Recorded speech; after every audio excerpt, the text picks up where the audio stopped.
Stop making stupid people famous.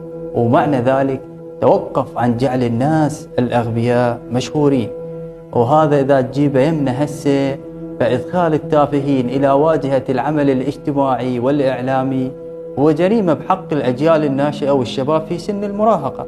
فلو أخذنا الآن على سبيل المثال نظرة على حسابات المشاهير في مواقع التواصل الاجتماعي أو ما يسمى بالسوشيال ميديا، لوجدنا أنها تشترك في سمة واحدة، وهي اعتمادها على صناعة التفاهة أو ما يطلق عليه الاستهبال.